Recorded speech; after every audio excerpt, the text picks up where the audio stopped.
Olá, um bom dia para você. Hoje, domingo, primeiro dia da sua semana, e vamos à nossa reflexão. Nós estamos refletindo sobre o mundo espiritual. Se não me engano, já existem 3 vídeos, você pode assistir e ir acompanhando, porque é uma sequência. E nós vimos que nesse mundo espiritual que está ao nosso redor, e que muitas vezes nós ignoramos, né? Está a presença de Deus, ele habita nas regiões celestiais, apesar de que ele desce também à terra e habita naquele que é contrito de coração, mas a sua habitação nas regiões celestiais. Aí estão também os santos anjos de Deus, que são usados como ministradores para o seu povo, e também os demônios, que são os anjos caídos, quando houve a rebelião comandada por Satanás. Então vamos aprofundar um pouco mais sobre tipos de anjos, funções dos anjos. Quando nós vamos à Bíblia, nós vemos que os anjos estão organizados com relação a tipos, podemos dizer assim, e também a funções. Em Judas 1,6, veja o que nós lemos. Abra sua Bíblia aí agora.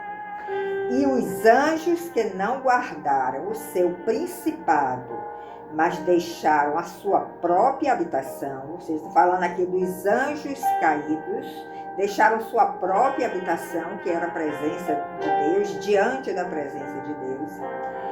Foi reservado para eles a escuridão e prisões eternas, até o juízo daquele grande dia, que será a volta de Cristo e depois o juízo final. Então, nós vemos aí que a Bíblia indica Satanás, quando nós vamos esquadriando as Escrituras, a Bíblia deixa claro que Satanás foi o principal desses anjos caídos. Foi quem comandou a rebelião. E todos eles terão, então, que enfrentar a condenação eterna por causa do seu pecado. Em 2 Pedro 2,4, nós lemos: porque se Deus não poupou aos anjos que pecaram, mas havendo-os lançado no inferno devido ao seu pecado, os entregou às cadeias da escuridão, ficando reservados para o juízo final. Então nós vemos aí como o pecado nos leva a uma condenação, e se nós não recebermos o espírito de arrependimento, nós estamos sujeitos também a ser lançados nessas cadeias da escuridão, a ser lançados nessas prisões eternas. Então, se você ainda não aceitou a Jesus Cristo como seu Salvador, se prostre nesta hora, clame pela graça, por este presente, este favor divino, de você receber nesta hora o espírito de arrependimento e você tomar consciência de que você é um pecador, que você precisa receber a Jesus como seu Salvador para te livrar destas prisões eternas e desta escuridão que estão prometidas para aqueles que não aceitarem a Jesus Cristo. A Bíblia não deixa nenhuma dúvida que existe uma hierarquia entre os anjos. E Paulo, o apóstolo Paulo, lá nas suas cartas, ele usa muito essa expressão, principados e potestades. E quando ele usa essas expressões, principados e potestade, transmite para nós, sinaliza para nós que há uma posição de autoridade, por isso eles são chamados principados e potestades. Agora tenha cuidado, porque na Bíblia também estas mesmas expressões são usadas para os anjos caídos.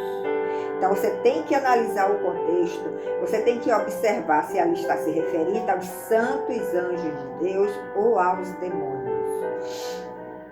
E em Efésios 6,12 nós lemos: porque não temos que lutar contra carne e sangue, ou seja, não lute contra o seu semelhante, mas temos que lutar contra os principados e contra as potestades, contra os príncipes das trevas deste século, contra as hostes espirituais da maldade, aonde? Nos lugares celestiais. Então aqui nós vemos muito claramente como essas duas expressões também são usadas neste contexto de demônios, de anjos caídos. Em Efésios 3, de 10 a 12, você pode refletir na sua Bíblia, Paulo usa essa mesma expressão, principado e potestades, mas se referindo agora aos santos anjos de Deus. O que é que ele fala? Para que agora, pela igreja, a multiforme sabedoria de Deus seja conhecida dos principados e potestades nos céus, segundo o eterno propósito que fez em Cristo Jesus, nosso Senhor, no qual temos ousadia e acesso com confiança, sem duvidar, pela nossa fé nele. Então, esse texto aí, ele está falando de principado e potestades, mas se referindo aí aos santos anjos de Deus. Então, tenha muito cuidado, analise o contexto para você ter um entendimento correto. Existem algumas interpretações de estudiosos que consideram geograficamente que há uma divisão, onde os determinados anjos agem com um domínio próprio. Isso não tem uma fundamentação bíblica, mas os estudiosos supõem que seja assim. Que aqueles mesmos santos anjos de Deus, ou mesmo os anjos caídos, geograficamente eles se dividiram para atuar em determinadas áreas, levando o homem a determinados pecados. Ou seja, cada região da Terra, segundo esta teoria, possui um ser espiritual responsável por aquela região. Seja ele um anjo bom, seja ele um anjo mau. Segundo eles, esses estudiosos, os anjos líderes sobre os continentes seriam superiores aos anjos líderes de cada nação, por exemplo, mostrando que aí há uma hierarquia. Mas isto não está fundamentado nas escrituras, nós não encontramos respaldo, são apenas conjecturas humanas.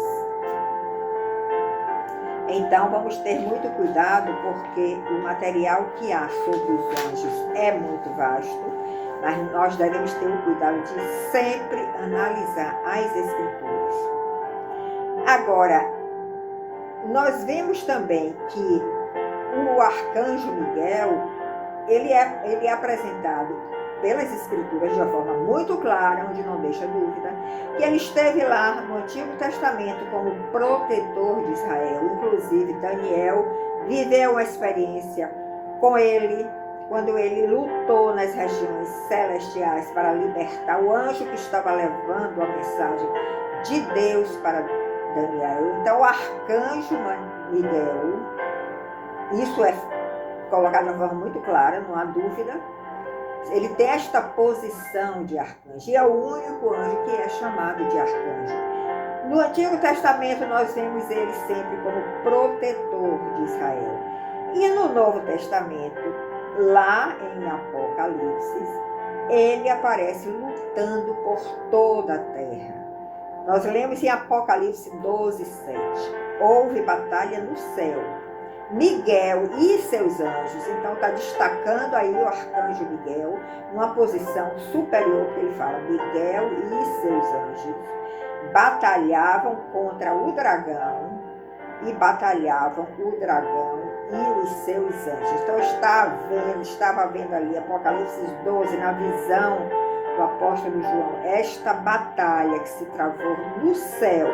Mas aí o arcanjo Miguel já está atuando numa dimensão continental muito maior, e não somente sobre Israel.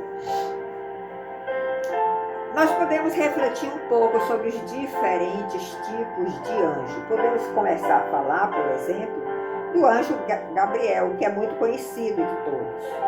Ele esteve envolvido em alguns episódios bíblicos na história da redenção.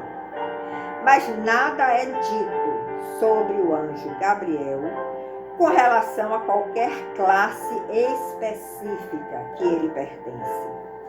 Apenas diz que ele assiste na presença de Deus.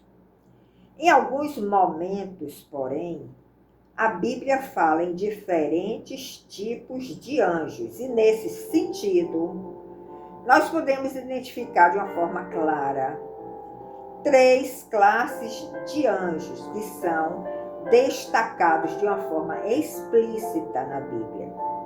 A primeira classe é a classe dos querubins. Então vamos analisar um pouco sobre os querubins, conhecer um pouco sobre os querubins.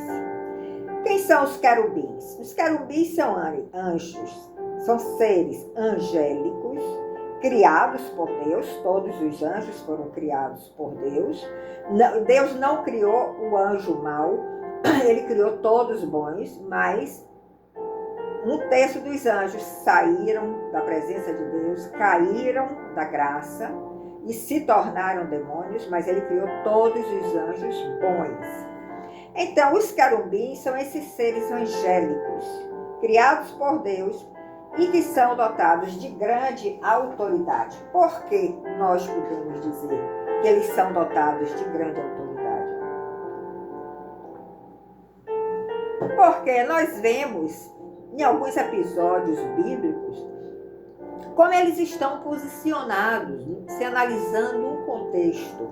Então você chega à conclusão realmente que os querubins são anjos que têm grande autoridade e têm grande poder também.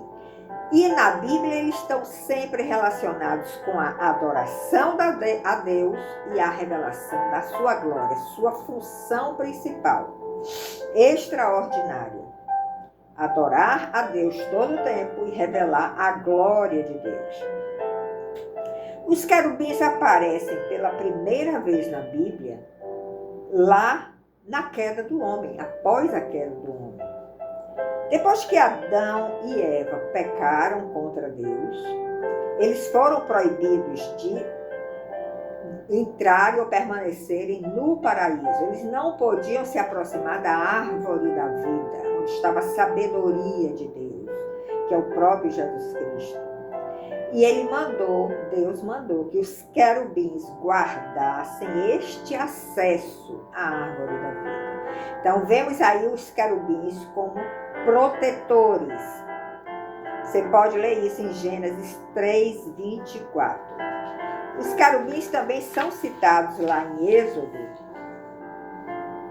no Êxodo de Israel, quando o Senhor orientou a Moisés como deveria ser a adoração, que os israelitas deveriam prestar a Deus, quando eles saíram do Egito, começaram aquela caminhada pelo deserto, depois que atravessaram o Mar Vermelho, Moisés recebeu instruções de Deus, dizendo como o povo deveria se comportar com relação à adoração a Deus.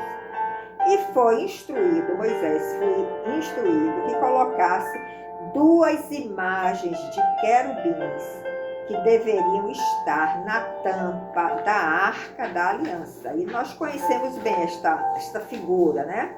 Na Arca da Aliança, na tampa da Arca, tem um querubim de cada lado, formando 2. Eles deveriam estar voltados um para o outro, cobrindo esta tampa, que se chama tampa do propiciatório, que é a mesma coisa que tampa de misericórdia. E havia também imagens de querubins bordadas nas cortinas do tabernáculo. Quando o povo construiu o tabernáculo físico orientado por Moisés, que recebeu as instruções de Deus, e a Bíblia diz que esse tabernáculo físico foi feito segundo o tabernáculo dos céus.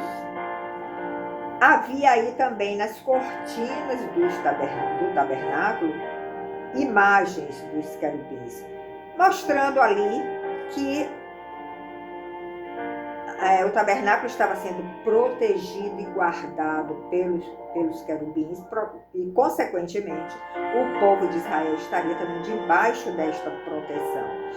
Então, durante toda a Bíblia, os querubins são sempre relacionados com a glória de Deus, com o poder de Deus e com a santidade de Deus. Agora, se você perguntar quantos querubins existem, quantos anjos nessa classe de querubins foram criados, nós não podemos quantificar, porque a Bíblia não nos dá nenhuma informação neste sentido. Se formos à visão que Ezequiel teve lá no cativeiro, e a visão que João teve também na ilha de Patmos, quando ele recebeu as visões, as revelações para escrever o Apocalipse, todos dois fazem menção a pelo menos 4 querubins. Que esses 4 querubins mostram as 4 faces de Deus. Quais são as 4 faces? Leão, homem, leão, boi e águia, cada uma com uma interpretação. Um outro detalhe importante, mas que também nós não vemos de uma forma explícita na Bíblia, é que alguns estudiosos consideram que Satanás foi também um querubim ungido. Ele teve uma posição muito grande de poder diante de Deus. E lá no texto de Ezequiel, você pode ler Ezequiel 28, de 12 a 17, nós podemos até concluir que pode ser que tenha sido desta forma, mas não temos nada registrado de uma forma explícita nas Escrituras de que Satanás realmente foi um querubim ungido. Temos somente uma descrição quando ele fala do rei de Tiro, e todos associam o rei de Tiro a Satanás, e ele diz: tu eras o selo da medida, cheio de sabedoria e perfeito em formosura. Estiveste no Éden, no jardim de Deus, de toda pedra preciosa era a tua cobertura. Então, quando essa descrição do rei de Tiro, se nós associamos que esta figura do rei de Tiro é a figura de Satanás, ele está dizendo, sim, que ele era perfeito em formosura, que ele foi coberto com pedras preciosas, que ele estava no jardim do Éden. No verso 14 ele diz: tu eras o querubim ungido para cobrir e te estabeleci. Te estabeleci no Monte Santo de Deus. Tu estavas lá no Monte Santo. Perfeito era nos teus caminhos, desde o dia em que foste criado, até que se achou a iniquidade em ti. Então, se nós fizermos esta associação do rei de Tiro à figura de Satanás, realmente podemos concluir que Satanás era um querubim ungido, que ele não foi criado de uma forma maligna, como um anjo caído demoníaco, mas que ele foi criado como um anjo bom, um santo anjo de Deus, que assistia na presença de Deus e que era perfeito em formosura, cheio de sabedoria, mas ele se sentiu muito vangloriado, né?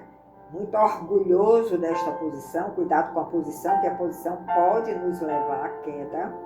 E ele acabou saindo da presença de Deus. No verso 17 de Ezequiel 28, nós lemos: elevou-se o teu coração por causa da tua formosura. Corrompeste a tua sabedoria por causa do teu resplendor. Por terra te lancei diante dos reis e te pus para que olhem para ti. Então veja que a posição que às vezes nós galgamos, que às vezes é permitida por Deus, por uma série de atitudes nossas, de caráter, de aproximação com o Senhor, Ele nos dá esta bênção às vezes de ocupar determinadas posições, seja no trabalho, seja na sociedade, seja na família. Mas cuidado, porque se você começar a se exaltar, a se vangloriar, você pode ter uma queda feia. E pode ser que você não consiga se levantar desta queda. Então, considerando os textos bíblicos de uma forma geral, tanto no Antigo Testamento como no Novo Testamento, nós vemos que os querubins são realmente seres protetores. Eles estavam na entrada do paraíso, protegendo ali o paraíso, depois do pecado. Eles estavam sobre a tampa da Arca da Aliança, que era o propiciatório. Estavam ali também protegendo.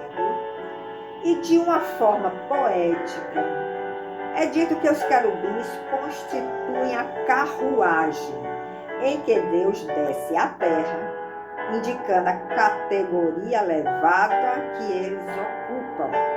É como se eles fossem a carruagem que trazem Deus do céu até a terra.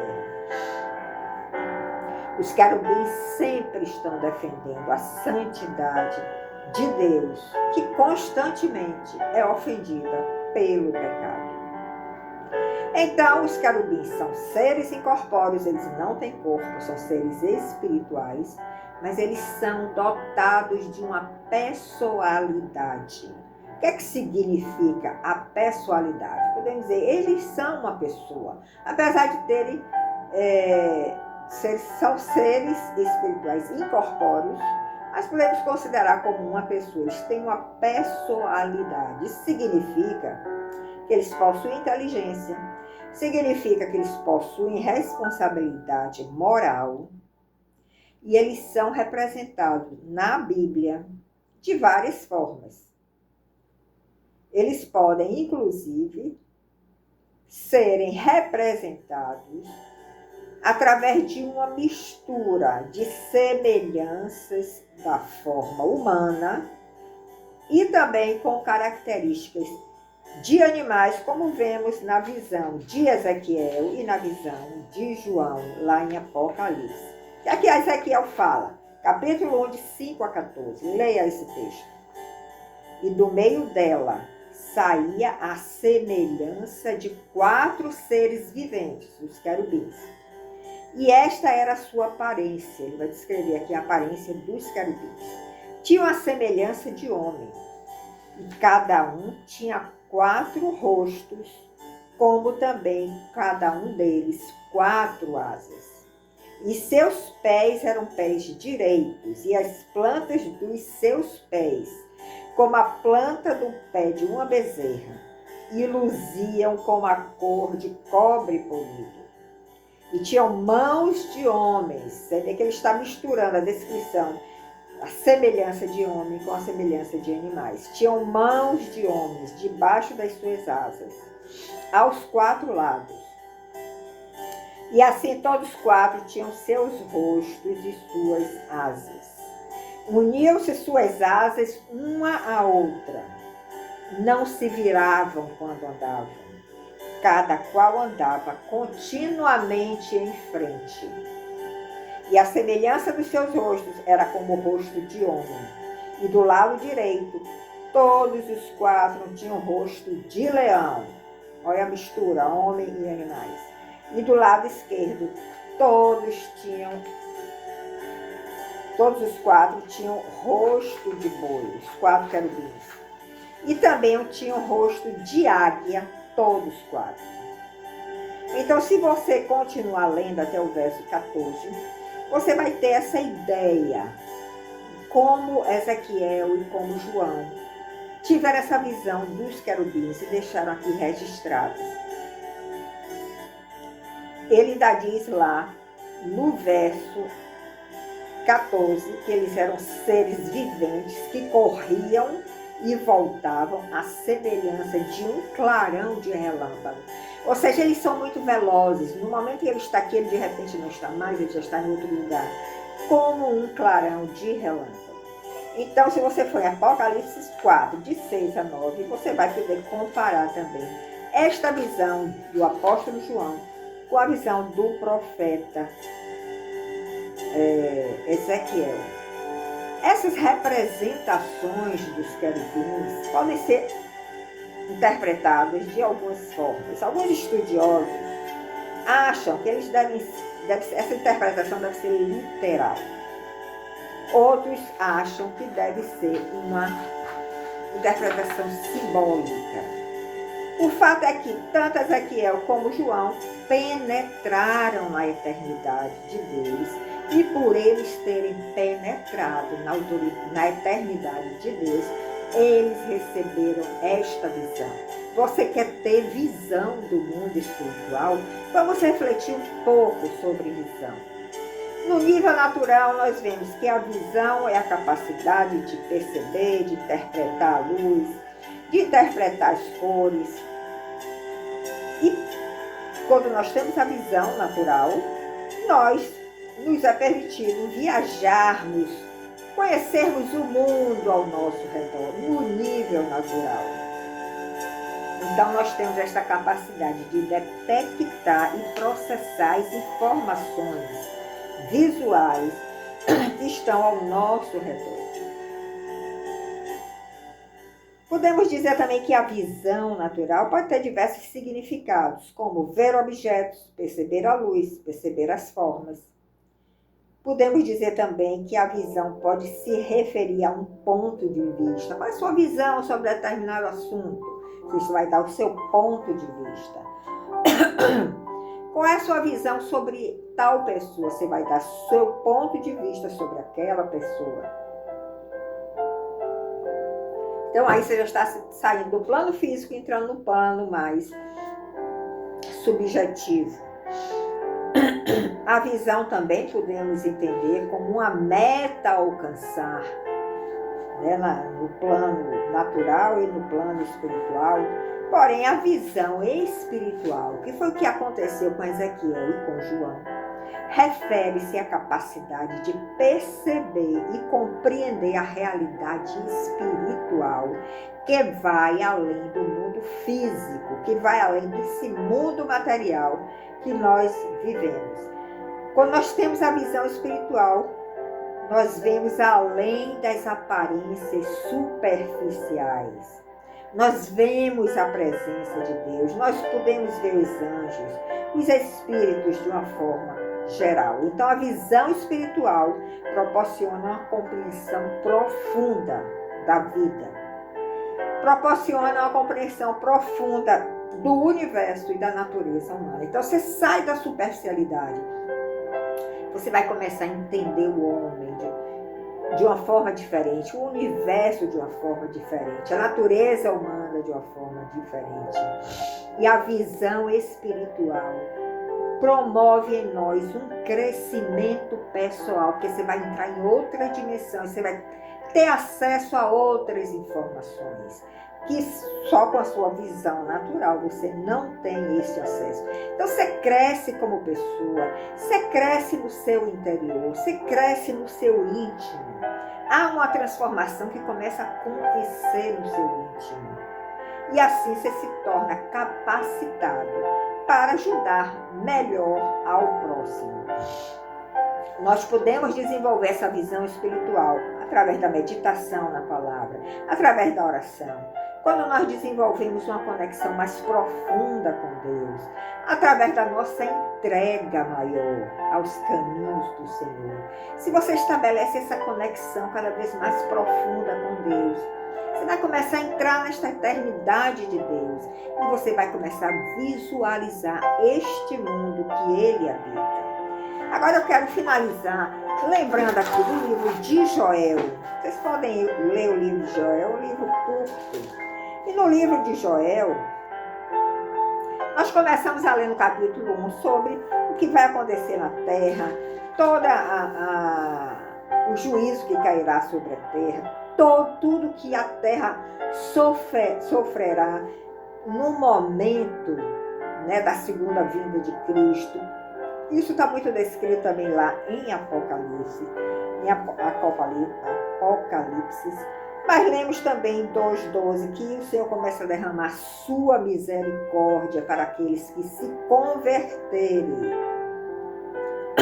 Ele diz no verso 2,13: rasgai o vosso coração e não as vossas vestes, e se convertam a mim. E no verso 28, ele diz: e depois que tudo isso acontecer, desse juízo todo, mas se houver uma conversão do nosso coração, no verso 28 ele diz: acontecerá que depois de tudo isso eu derramarei o meu espírito sobre toda a carne. Vossos filhos e vossas filhas profetizarão, profecia Espírito de Deus. Vossos velhos sonharão e vossos jovens terão visões. Então veja que toda esta manifestação espiritual que pode vir através de você precisa realmente de uma conversão cada vez maior nossa aos caminhos do Senhor. Precisa que cada vez mais nós rasguemos os nossos corações e não as nossas vestes, para mostrarmos que somos pessoas muito religiosas. Rasgue o seu coração, se converta a cada dia ao Senhor e você vai receber visões, sonhos e profecias através do derramamento do Espírito Santo de Deus. Muito obrigado pela sua companhia, pela sua fidelidade. Compartilhe, despace essa visão para aqueles que estão ao seu redor. E no próximo domingo nós nos encontraremos. Até lá!